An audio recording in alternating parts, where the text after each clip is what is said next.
Assalamualaikum warahmatullahi wabarakatuh. Mari klik subscribe di channel ini dan aktifkan tanda loncengnya untuk mendapatkan update pemberitahuan di video berikutnya.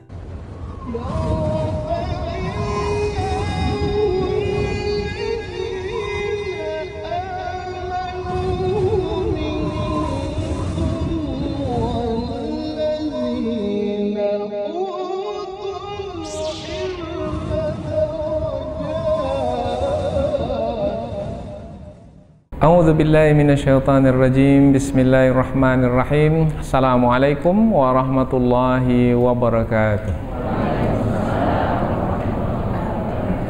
Alhamdulillahirabbil alamin wa bihi nasta'inu ala umurid dunya waddin. Nasta'inuhu wa nastaghfiruh wa na'udzu billahi min syururi anfusina wa min sayyiati a'malina. فَمَنْ يَهْدِهِ اللَّهُ فَلَا مُضِلَّ لَهُ وَمَنْ يُضْلِلْهُ فَلَا هَادِيَ لَهُ أَشْهَدُ أَنْ لَا إِلَهَ إِلَّا اللَّهُ وَحْدَهُ لَا شَرِيكَ لَهُ وَأَشْهَدُ أَنَّ مُحَمَّدًا عَبْدُهُ وَرَسُولُهُ لَا نَبِيَّ بَعْدَهُ أَمَّا بَعْدُ.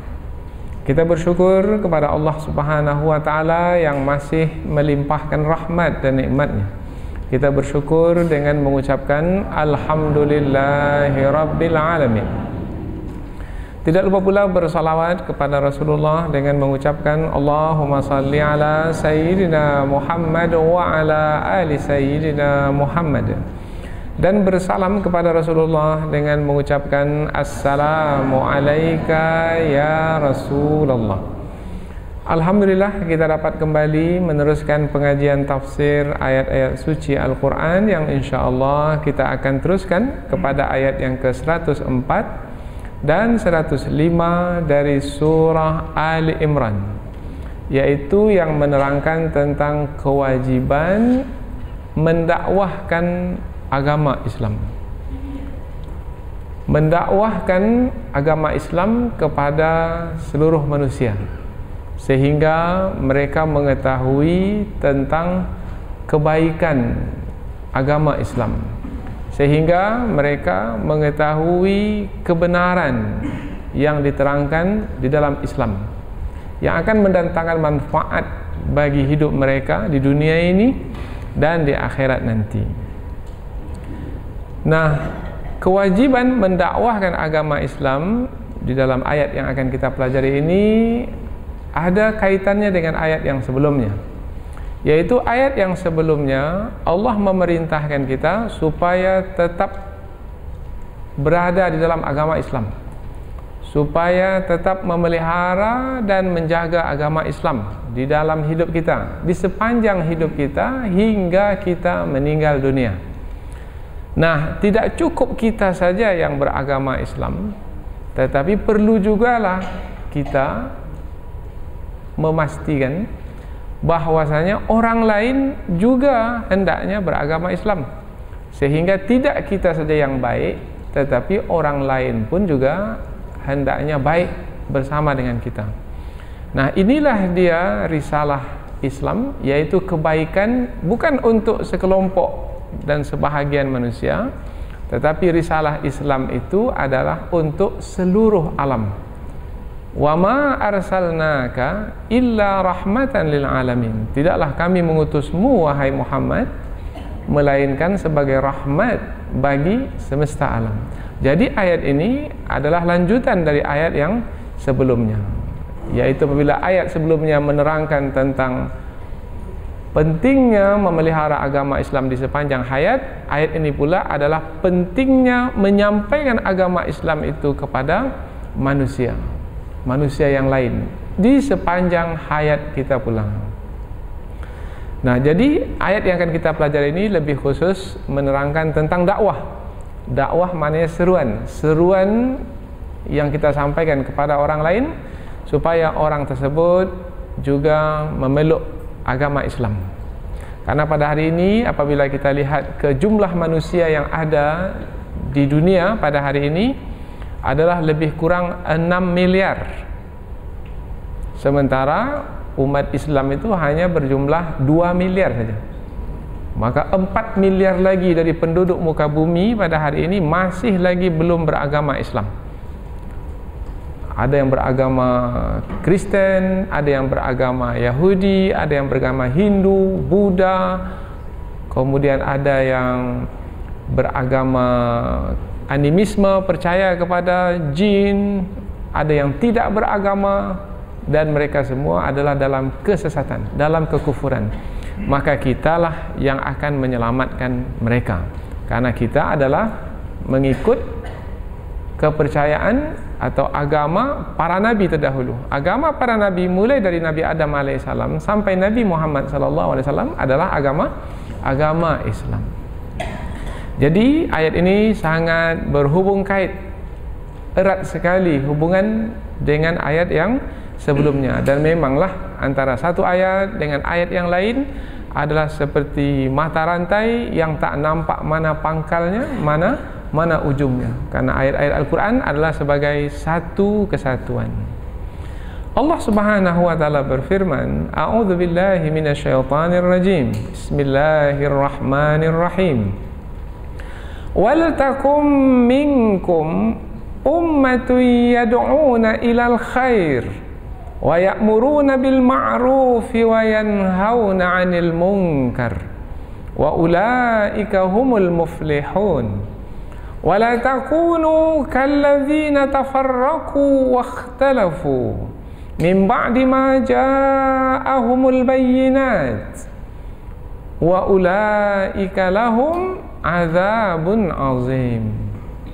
Allah berfirman, wal takun, dan hendaklah menjadi minkum, di antara kamu, ummatun, satu umat atau satu golongan, yad'una, mendakwahkan atau menyeru manusia, ilal khair, kepada kebaikan, wa ya'muruna, dan mereka itu menyuruh orang lain, bil ma'ruf, untuk melakukan yang ma'ruf, wa yanhauna, dan melarang orang lain, anil munkar, dari melakukan kemungkaran, wa ulaika, dan mereka itu, hum, mereka, al muflihun, orang-orang yang beruntung.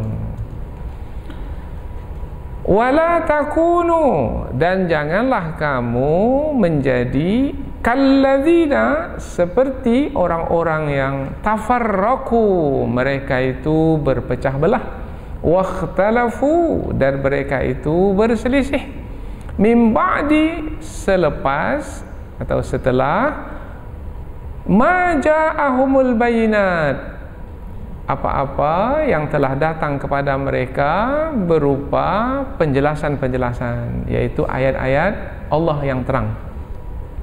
Wa ulaika, dan mereka itu, lahum, bagi mereka, azabun azim, azab yang besar, atau azab yang berat, atau azab yang dahsyat.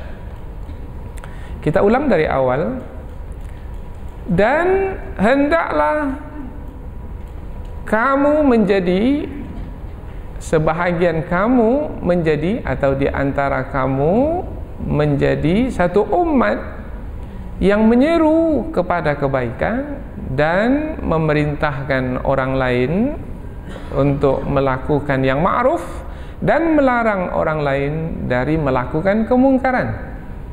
Dan mereka itulah orang-orang yang beruntung. Dan janganlah kamu menjadi seperti orang-orang yang berpecah belah dan berselisih setelah datang kepada mereka keterangan-keterangan yang jelas. Dan mereka itulah bagi mereka azab yang berat. Inilah dia dua ayat yang akan kita pelajari, yaitu nampak dari terjemahan tadi bahwasanya ayat ini menerangkan tentang kewajiban mendakwahkan agama Islam atau menyeru manusia supaya beragama Islam. Kemudian diterangkan dengan lebih khusus, menyeru kepada agama Islam itu adalah menyeru kepada kebaikan, yaitu dengan menyuruh orang lain melakukan perkara-perkara yang baik dan melarang orang lain dari melakukan perkara-perkara yang yang buruk.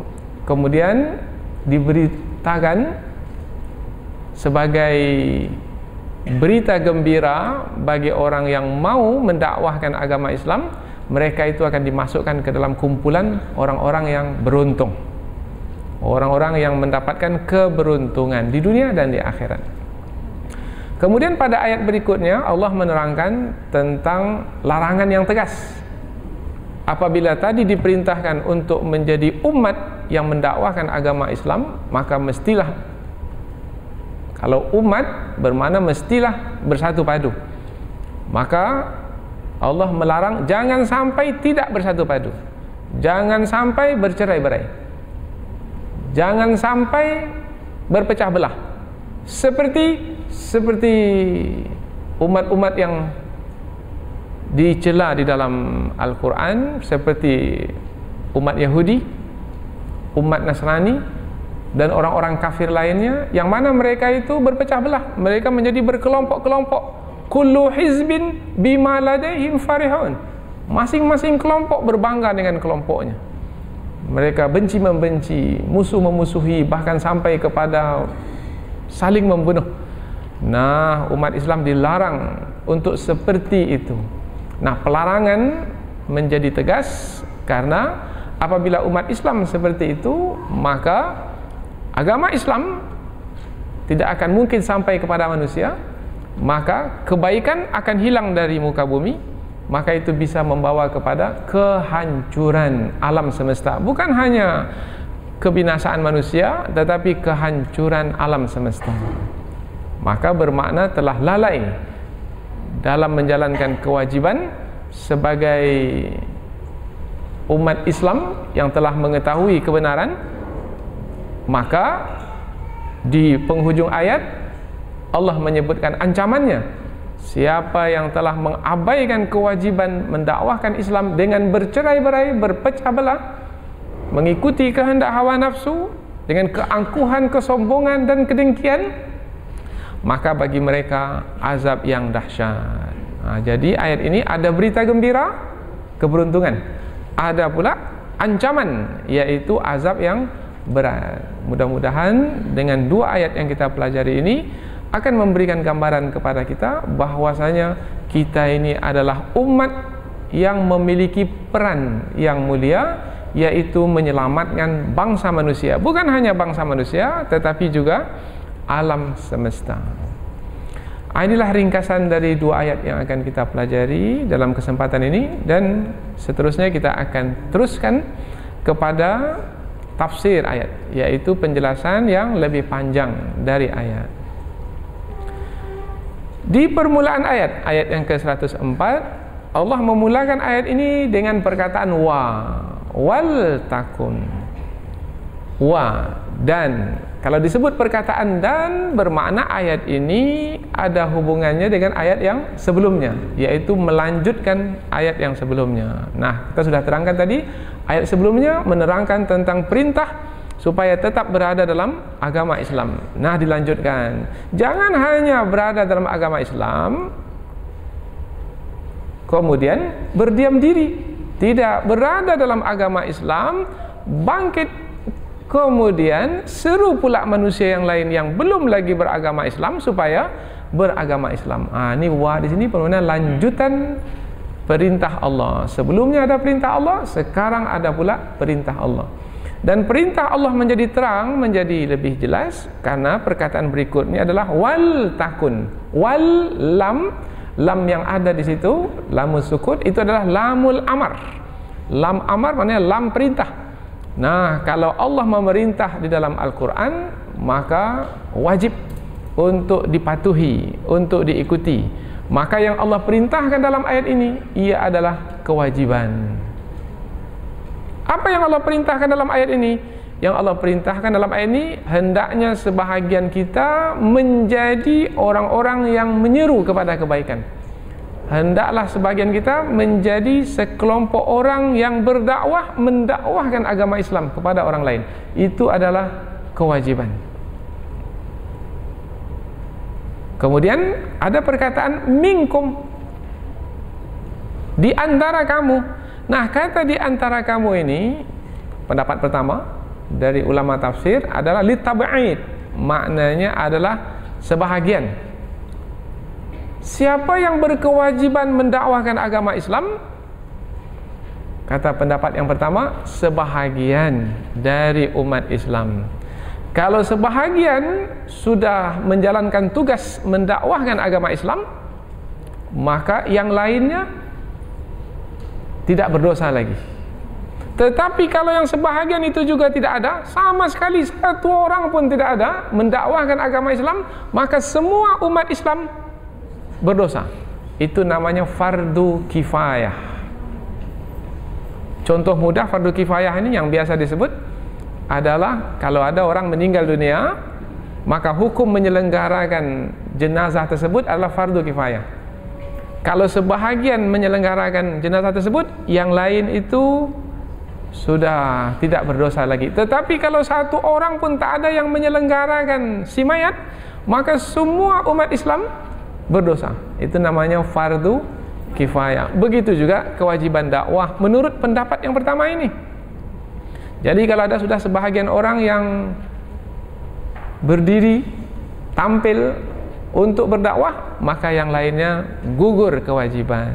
Karena perkataan minkum dalam ayat ini adalah bermakna sebahagian, litab'id. Tapi ada pula pendapat kedua dari para ulama. Ini hebatnya tafsir Al-Quran, karena Al-Quran itu bisa ditafsirkan karena dengan kemampuan bahasa Arab yang dimiliki dan dengan pengetahuan ayat-ayat Al-Quran secara keseluruhan, ditambah pula dengan hadis-hadis Rasulullah. Ada yang menyebutkan bahwasanya kata minkum di sini maknanya bukan sebahagian, tapi menjelaskan tentang siapa orang yang berdakwah itu. Orang yang berdakwah itu adalah umat. Kalau disebut umat Islam bermakna yang berdakwah itulah seluruh umat Islam. Maka kewajiban berdakwah bukan hanya pada sebahagian orang, tetapi pada seluruh umat Islam. Semua umat Islam mesti berdakwah sesuai dengan kemampuan mereka masing-masing. Ada yang mampunya berbicara, berdakwah juga. Ada yang mampunya menulis. Ada yang tak mampu berbicara, ceramah tak bisa, menulis tak bisa, fotokopi sajalah yang ditulis itu, sebarkan kepada orang lain. Itu pun juga berdakwah menurut kemampuan. Ini pendapat kedua mengatakan dakwah itu fardu ain. Fardu ain maknanya wajib bagi setiap orang. Nah, pendapat yang mana nih yang lebih kuat ini? Maka ramai kalangan ulama tafsir memilih pendapat pertama yang kuat. Apa sebab pendapat pertama yang kuat? Dua-dua pendapat ini betul, karena masing-masing punya alasan. Maka jangan salah menyalahkan pula, karena alasan itu diterima karena berdasarkan kemampuan yang cukup di dalam memberikan alasan.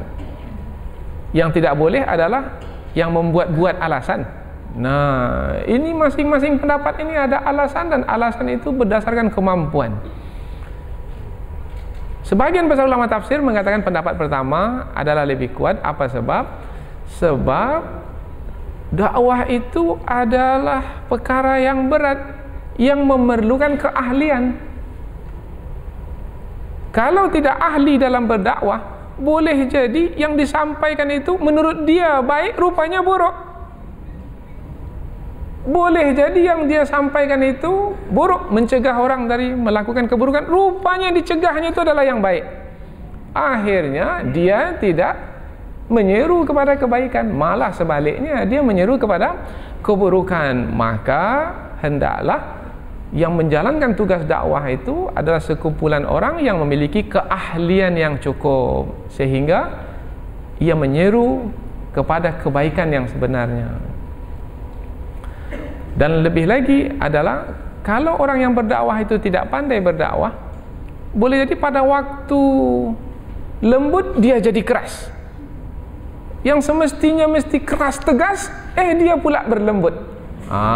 Ini tidak pandai dalam berdakwah. Ini bisa menggugat dakwah itu sendiri, mengorbankan dakwah itu sendiri.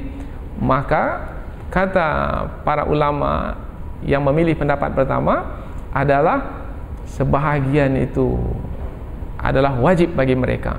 Nah, maka tidak sepatutnya semua kita ini pergi ke medan perang, tetapi hendaklah ada sebahagian dari kita yang pergi menuntut ilmu. Falaula nafara min kulli firqatin minhum ta'ifatul liyatafaqahu fid din. Hendaklah satu kumpulan dari umat Islam itu ada yang pergi menuntut ilmu agama supaya punya kepakaran dalam berdakwah. Dengan kepakaran tersebut nanti dia kembali waliyunziru qaumahum, kembali kepada kaum mereka, memperingatkan kaum mereka supaya kaum mereka itu kembali kepada kebenaran. Yang lalai diingatkan, kemudian yang sudah ingat diingatkan lagi supaya bertambah ingatannya sehingga menjadi berhati-hati dan berwaspada. Nah, kalaulah pendakwah-pendakwah itu adalah orang-orang yang ahli, orang-orang yang punya kemampuan, maka dakwah itu akan mendatangkan hasilnya yang baik. Maka yang kita takutkan adalah pendakwah-pendakwah yang tidak punya kepakaran. Penyanyi tapi jadi pendakwah. Nah, akhirnya dakwah itu dijadikan sebagai hiburan saja. Bukan ilmu yang disampaikan, tetapi lucu, lelucon, gelak ketawa, humor yang barangkali bisa mencemarkan, menodai nilai dari dakwah itu sendiri, yaitu menyeru kepada kebaikan. Dan ini terjadi sekarang di tengah masyarakat. Bahkan banyak dari kalangan jemaah itu sendiri suka kepada penceramah yang lucu. Kalau panggillah ustaz itu, karena ustaz itu pandai sekali. Ketawa kita dibuatnya dari awal hingga akhir. Oh, rupanya yang baik adalah yang bisa membuat orang lain tertawa. Oh, itu bukanlah pendakwah yang sebenarnya.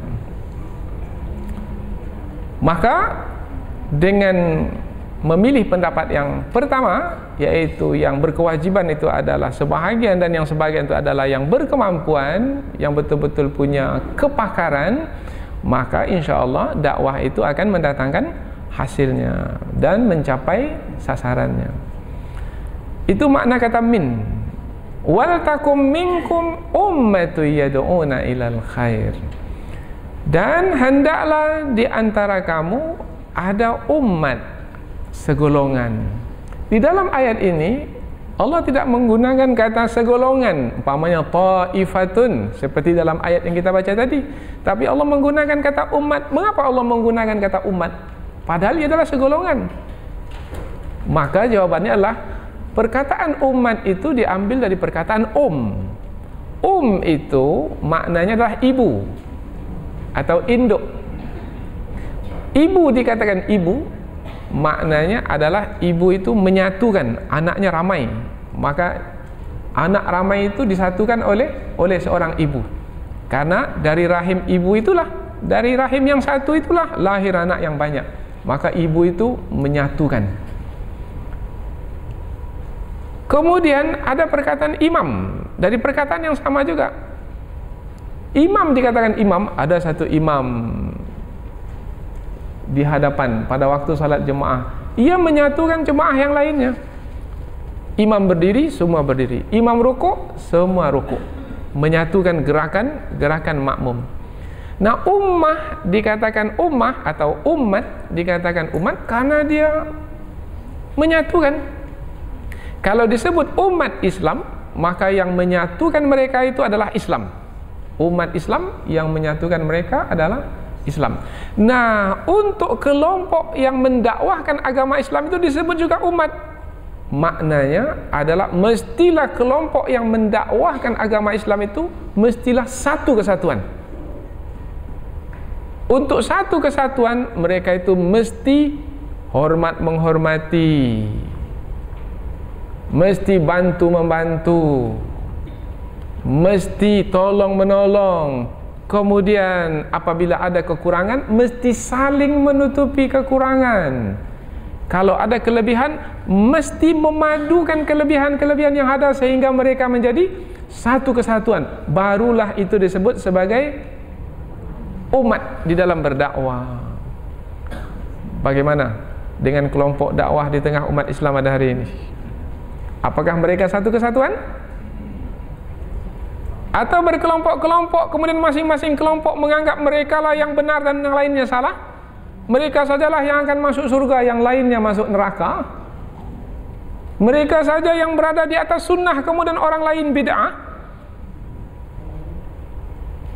Maka kita mesti perhatikan, betulkah kita telah mengamalkan perintah Allah di dalam ayat ini, yaitu sebagai yang mendakwahkan agama Islam dalam satu kesatuan. Karena banyak kelompok dakwah di tengah umat Islam pada hari ini. Ada jamaah tabligh, kelompok dakwah juga. Ada Ikhwanul Muslimin, kelompok dakwah juga. Ada Hizbut Tahrir, kelompok dakwah juga. Ada Salafi, kelompok dakwah juga.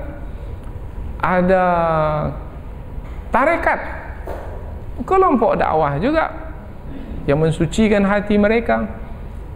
Dan masih ada lagi kelompok-kelompok lain. Kalau di Indonesia ada Nahdlatul Ulama, NU, ada Muhammadiyah, ada Persis, ada Ittihadul Muballighin, ada Wasliyah, ada Perti. Banyak sekali. Apakah mereka ini sebagai satu kesatuan? Atau malah antara mereka ini benci membenci, dengki mendengki, musuh memusuhi, bahkan sampai ke tahap memerangi, mengkafirkan? Ini adalah evaluasi untuk kita semua supaya menatap ayat ini dengan baik, sehingga jangan sampai kita mengatakan sebagai umat dakwah, tapi sebenarnya kita bukan umat. Tapi sebenarnya kita adalah orang yang dengki dalam berdakwah atau sombong dalam berdakwah. Nanti akan ada ancamannya, yaitu bagi mereka azab yang dahsyat. Bukan kebaikan yang didapatkan, tapi keburukan yang diterima. Maka ayat ini mesti dijadikan tatapan bagi sesiapa yang ingin berdakwah di jalan Allah. Wal takum minkum ummah. Kemudian ada lagi tafsiran menyebutkan kata ummah di sini tidak menggunakan alif lam nakirah. Allah tidak menyebut al-ummah, tetapi Allah menyebut ummah. Tafsirannya adalah karena yang mau berdakwah itu jumlahnya sedikit sekali, maka diangkatlah alif lamnya, jadilah dia ummah saja. Dan memang kita lihat pada hari ini sedikit sekali yang mau berdakwah ini. Lihatlah berapa jumlah umat Islam. Nah, yang paling banyak adalah yang tenggelam, sibuk dengan kehidupan duniawi ini. Kalau berdakwah ini bukan uang yang akan dapat, uang kita yang akan keluar. Capek aja kita dapat. Kita sudah buat baik-baik, malah kita pula yang dihina, didengki.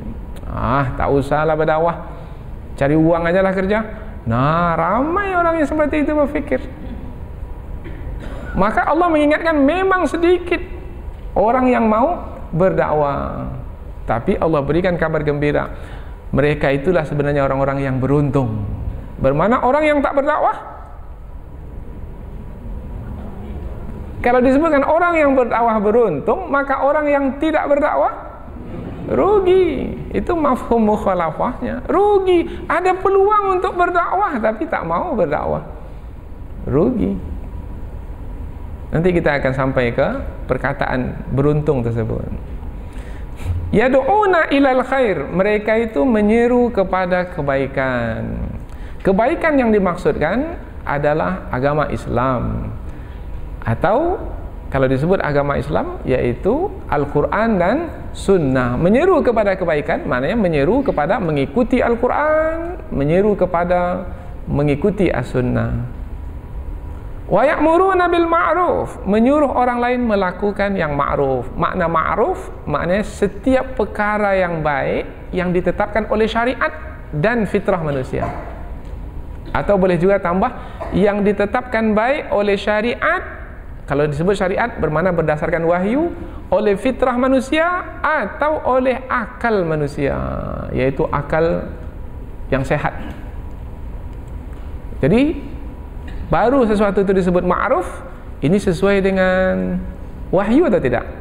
Ini sesuai dengan fitrah atau tidak? Ini sesuai dengan akal yang sehat atau tidak? Kalau tidak sesuai, maka dia bukan ma'ruf.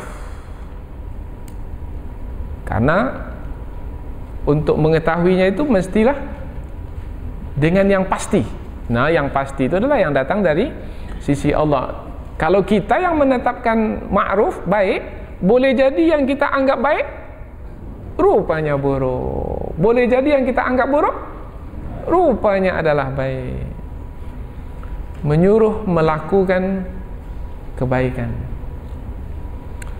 Maka setiap yang ma'ruf mestilah berdasarkan wahyu dan juga fitrah dan akal yang sehat. Begitu juga sebaliknya mungkar. Yang mungkar tidak berdasarkan wahyu. Ditetapkannya yang mungkar itu berdasarkan kebodohan. Maka yang mungkar adalah setiap yang buruk yang ditetapkan buruk berdasarkan syariat, berdasarkan wahyu. Kemudian fitrah manusia pun tak mau menerimanya. Orang yang berakal sehat pun tak mau menerimanya. Itulah dia perkara yang mungkar. Perkara mungkar ini dari kata nakir, al-nakru, nakirah. Nakirah beda dengan ma'rifah. Kalau ma'rifah diketahui, kalau nakirah tidak diketahui. Tak diketahui bermakna kalau tidak diketahui bermakna belum tentu, karena tidak ada ilmu yang menentukannya. Maka setiap yang tidak tentu berdasarkan ilmu dari Al-Quran ataupun hadis atau dari akal sehat manusia, maka ia disebut mungkar. Apa contohnya kemungkaran? Nah, manusia pun tak suka. Umpamanya perzinahan. Ada sekarang ini budaya di barat namanya free sex, yaitu seks bebas. Tak perlu pernikahan, tak perlu perkawinan. Kumpul kerbau kumpul, kerbau jantan dan kerbau betina dalam satu kandang, dalam satu rumah, tanpa ikatan pernikahan. Dan mereka seperti suami istri, bahkan mereka memiliki anak. Kemudian mereka mengatakan, ini perkara yang baik, bukanlah perkara yang buruk. Nah, betulkah itu perkara yang baik? Maka kita lihat mana di ayat Al-Quran. Oh, kita dapat ayat Al-Quran. Wala taqrabuz zina, jangan kamu mendekati zina. Maka diterangkan dalam Al-Quran, zina itu adalah fahishah, perbuatan yang sangat keji. Nah, maka diterangkanlah tentang kekejian zina ini, yaitu perhubungan yang tidak berdasarkan syariat, tidak diterima karena dilarang oleh Al-Quran ataupun juga oleh As-Sunnah, kemudian juga oleh akal sehat, tidak bisa diterima.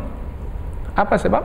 Sebab kalau terjadi kebebasan seks itu, kemudian lahir anak ini mau dinisbahkan kepada siapa? Sementara tidak ada pernikahan di antara laki-laki dan perempuan tersebut. Maka ini akan mendatangkan kehancuran dalam perhubungan umat manusia. Maka dilarang. Tapi manusia yang tidak mau mengikuti wahyu dan tidak pula mau mengikuti akal sehat, akhirnya menganggap yang mungkar itu adalah baik. Maka sebagai umat dakwah kita mesti melarang orang daripada melakukan kemungkaran. Maka tutup itu tempat-tempat prostitusi, karena itu adalah kemungkaran. Tidak dibenarkan memperdagangkan wanita hanya untuk memuaskan hawa nafsu dan mengambil keuntungan duniawi. Nah, tetapi ada pula yang berpendapat itu profesi itu untuk kehidupannya, dan lebih dahsyat lagi, itu ada pemasukan, itu pajak untuk negara. Oh, ini lebih dahsyat lagi. Dan ini bisa membawa kepada kehancuran. Maka sebagai umat dakwah, kita mesti menyuruh orang lain melakukan yang ma'ruf dan melarang orang lain daripada melakukan kemungkaran. Tadi disebut secara umum, yaitu menyeru kepada kebaikan. Kemudian disebut secara khusus, yaitu menyuruh orang lain berbuat baik. Sebenarnya adalah menyeru kepada kebaikan juga. Melarang orang lain dari melakukan kemungkaran, itu adalah juga menyeru kepada kebaikan. Maka ini disebut atful khas alal am. Ini istilah dalam ilmu Al-Quran. Tujuannya adalah lilihtimam bihi, maknanya untuk menarik perhatian. Maka ia sebagai penegasan. Maknanya umat dakwah itu adalah umat yang menjalankan amar ma'ruf nahi mungkar. Maka kita mesti tegas, dan kita mesti kritis, dan kita mesti berani. Karena ramai pada hari ini hanya menyuruh orang berbuat baik saja, tapi kalau ada kemungkaran dia tak mau. Nanti saya dimusuhi lah, nanti saya dipecat lah. Oh, tak maulah. Kita hanya suruh orang lain berbuat baik saja. Kalau kemungkaran-kemungkaran, biarkan saja. Ini tidak umat dakwah. Ini namanya orang yang berkepentingan. Kalau umat dakwah itu bukan kepentingannya duniawi, karena ia ingin mengharapkan redha Allah Subhanahu wa ta'ala. Biarlah manusia tidak menyukai, asalkan Allah Subhanahu wa ta'ala menyukai. Tapi kita harapkan manusia menyukai, Allah pun juga menyukai. Hanya saja dalam berdakwah, nanti ada ayat lain pula. Dalam berdakwah mestilah cara-cara itu ud'u ila sabili rabbika bil hikmah. Cara itu dengan cara hikmah, dengan cara bijaksana. Kemudian wal mau'izatil hasanah, yaitu dengan peringatan yang baik. Kemudian tak juga bisa diingatkan dengan peringatan yang baik, maka melalui wajadilhum billati hiya ahsan, debat mereka. Debat maknanya lawan pendapat mereka itu dengan pendapat kita, yaitu dengan memberikan alasan-alasan. Nah, tinggallah sampai masanya nanti mereka mau terima atau mereka menolaknya. Nah, kalau menerimanya alhamdulillah, kalau menolaknya dakwahi lagi. Sampai kapan? Sampai mereka mau. Kalau tak mau, tunggu sajalah kematiannya. Karena kematiannya sajalah yang akan menyelesaikan keingkaran, keangkuhan dan kesombongannya dalam menerima kebenaran. Tapi jangan berhenti berdakwah. Terus berdakwah meskipun berat, maka Allah sediakan balasan yang istimewa, yaitu wa ulaika humul muflihun, dan mereka itu adalah orang-orang yang beruntung. Sebenarnya kata al-muflihun itu bukan beruntung sebenarnya. Kalau dari sisi bahasa, makna al-muflihun itu adalah orang-orang yang membuat lubang. Itu maknanya. Karena kata al-muflihun dari kata falaha. Falaha itu maknanya hafara, melubang. Petani disebut al-fallah dari kata yang sama, muflihun, fallah. Mengapa petani disebut petani? Karena kerja petani itu melubang saja, melubang bumi. Setelah dilubang bumi, dimasukkan benih ke dalamnya, bibit. Habis kerja petani. Yang menyirami bibit tersebut, benih tanaman tersebut dengan hujan dari langit, siapa? Petani atau Allah? Allah. Yang membuat bibit itu tumbuh besar, siapa? Petani atau Allah? Allah. Yang membuat dia berdahan, beranting, menjadi rimbun siapa? Allah. Yang membuat tumbuh-tumbuhan itu berbuah siapa? Allah. Dan membanyakkan buahnya siapa? Yang membuatnya masak siapa? Yang memudahkan untuk memetiknya siapa? Kerja petani sedikit, melubang saja. 1, 2 pula benih yang dimasukkan dalam, tapi hasilnya beratus beribu buah yang dihasilkan. Kerja sedikit tapi dapat hasil banyak, maka namanya beruntung. Barulah disebut beruntung. Tapi sebenarnya makna muflihun itu sebelum sampai kepada beruntung, makna muflihun itu melubang. Mengapa digunakan kata melubang? Memberikan isyarat bahwasanya kerja sedikit hasilnya banyak, hasilnya berlimpah ruah. Nah, orang yang berdakwah adalah orang yang beruntung. Kerja sedikit hasilnya banyak. Dari mana kita tahu orang yang berdakwah itu kerja sedikit hasilnya banyak? Apabila kita berdakwah, umpamanya lah pengajian ini, kita bawa satu orang ke majlis ini, itu namanya berdakwah itu. Kemudian dia datang, dia dapatkan manfaat. Dia dapat manfaat, dia dapat pahala. Sebanyak mana dia dapat pahala, sebanyak itu pula kita yang membawanya dapat pahala. Jadi sekarang udah macam kita bekerja dua orang, kita dapat. Kemudian orang itu pula membawa kawannya lagi. Kita sebagai penyebab pertama yang membawanya dapat pula. Dan berapa kita dapat pahala? Kita kemudian tambah 2 lagi. Jangan pula kawan itu datang kemudian kita pula tak datang-datang. Tidak, tetap datang, kecuali kalau berhalangan.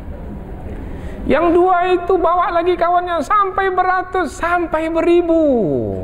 Nah, kita pun dapat sebanyak mana yang mereka dapat. Meskipun kita sudah meninggal dunia, kemudian masih hidup orang yang kita bawa itu, masih mengikuti pengajian, kita pun terus dapat meskipun kita di dalam kubur.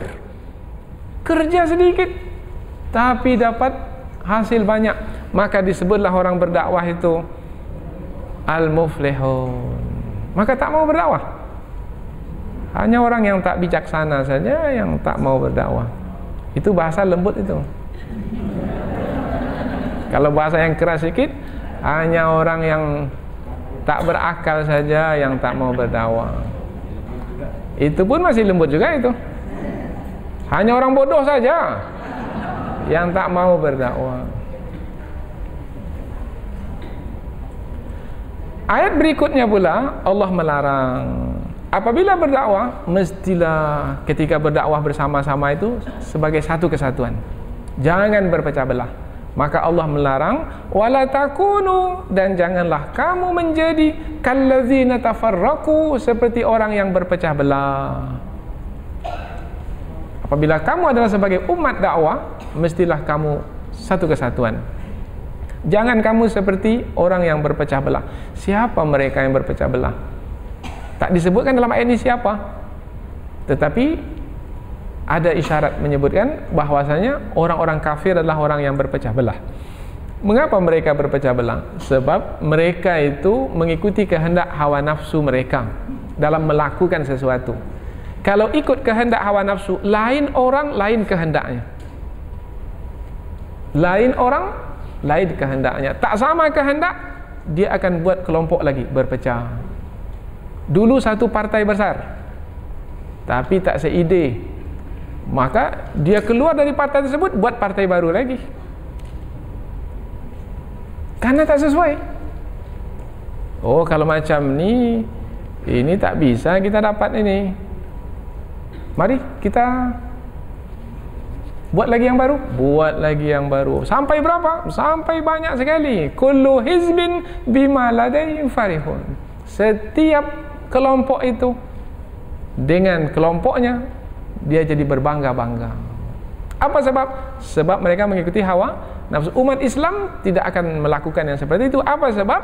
Sebab mereka tidak mengikuti hawa nafsu, mereka mengikuti kehendak Allah Subhanahu wa taala. Maka mereka dengan kerendahan hati berdakwah, tidak dengki, tidak sombong, tidak menepuk diri sendiri, mengatakan saya saja yang berjasa, tidak, karena mereka melakukannya sebagai menjalankan perintah Allah, mengharapkan keredaan Allah. Maka itu yang membuat mereka menjadi bersatu padu. Maka mereka menjadi solid, mereka menjadi kuat. Kata pepatah Minang, mereka itu bulat sehingga bisa digolongkan, mereka itu picak sehingga bisa dilayangkan, tidak bertabur-tabur.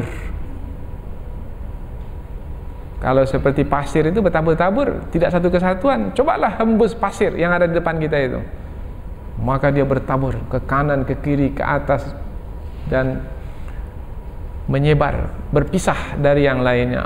Itu tidak ada kekuatan.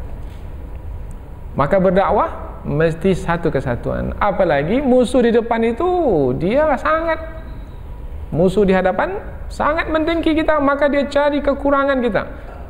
Nah, memastikan kita supaya berpecah belah dengan kekurangan kita itu, kemudian mudahlah bagi mereka untuk menguasai. Karena kalau sudah berpecah belah, pasti akan lemah. Bersatu padu, kuat. Tetapi kalau berpecah belah, lemah. Maka ada pepatah, bersatu kita teguh, bercerai kita rubuh. Mengapa rubuh? Karena lemah.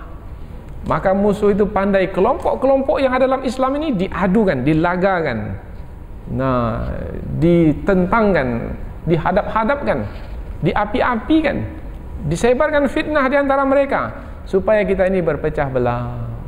Sehingga timbullah kelompok, ini salaf, ini khalaf. Salaf dengan khalaf berkelahi. Ini mazhab Hanafi, ini mazhab Syafi'i, berkelahi. Ini masjid pakai kunut, ini masjid tak pakai kunut. Ini masjid pakai zikir setelah salat, ini masjid tak pakai zikir, dan seterusnya. Ini masjid telunjuknya gerak sekali, ini masjid telunjuknya gerak berkali-kali. Ini masjid celananya tinggi sedikit, ini masjid tidak memperhatikan celananya. Ini masjid pakai janggut semua orangnya, ini tak pakai janggut, mencukur janggutnya. Allahu Akbar. Ini adalah isu yang dimainkan oleh musuh untuk memecah belah umat ini, karena perkara itu adalah perkara khilafiyat. Dia bukan perkara pokok dalam agama, dia bukan perkara usuluddin. Maka tidak dibenarkan berpecah belah apabila perkara tersebut adalah perkara yang berkaitan dengan khilafiyat. Karena khilafiyat adalah berkaitan dengan pendapat, ijtihad. Di dalam Islam, siapa yang berijtihad punya kemampuan, meskipun salah dia dapat pahala satu. Tapi pada hari ini kita lihat umat Islam terperangkap dalam isu ini, sehingga apabila berbeda saja masalah ijtihadiyat, tak mau lagi bertegur sapa, mukanya pun masam, bersalaman pun tak mau. Maka mereka jadi bercerai-berai, buat masjid sendiri, tak mau menyatu dengan umat Islam yang lainnya. Maka musuh pun bertepuk tangan. Hati-hati, ini larangan Allah sangat tegas. Dan janganlah kamu seperti orang yang bercerai-berai. Ada di antara ulama tafsir menyebutkan mereka itu adalah orang-orang Yahudi. Orang Yahudi itu bercerai-berai pada masa Nabi Sulaiman alaihi salam. Orang-orang Yahudi itu ada 12 puak atau 12 suku. Ketika kerajaan Nabi Sulaiman jatuh, yang 10 puak menjadi satu, yang 2 lagi puak, 2 lagi kelompok, 2 lagi suku menjadi satu pula. Jadi ada 2 kelompok, yang 10 jadi satu dan yang 2 jadi satu. Mereka semua 12. Nah, 2 kelompok ini berperang. Kerajaan Nabi Sulaiman itu dibagi menjadi 2. Mereka ini berperang. Tak cukup mereka saja yang berperang, mereka minta bantuan kepada negeri lain. Ada yang minta ke Mesir, Mesir pula masuk. Ada pula yang minta ke Mongolia, Mongolia masuk. Kata Mesir, kami mau bantu untuk mengalahkan musuhmu itu, tapi nanti beri kami pampasan, upah. Yang satu lagi mengatakan, baik, kami mau bantu mengalahkan musuhmu. Yang dimusuhi itu adalah saudara mereka sendiri, tapi beri kami pampasan. Akhirnya perbendaharaan dari kerajaan Nabi Sulaiman habis dibagi-bagikan kepada orang yang membantu, yang datang dari luar. Bahkan mereka sendiri pun diusir oleh orang dari luar itu, sehingga mereka berdiaspora di seluruh dunia. Maka Allah terangkan di sini, jangan kamu bercerai-berai seperti itu pula. Nanti negeri kamu terjual, negeri kamu tergadai, kamu akan menjadi asing di negerimu sendiri.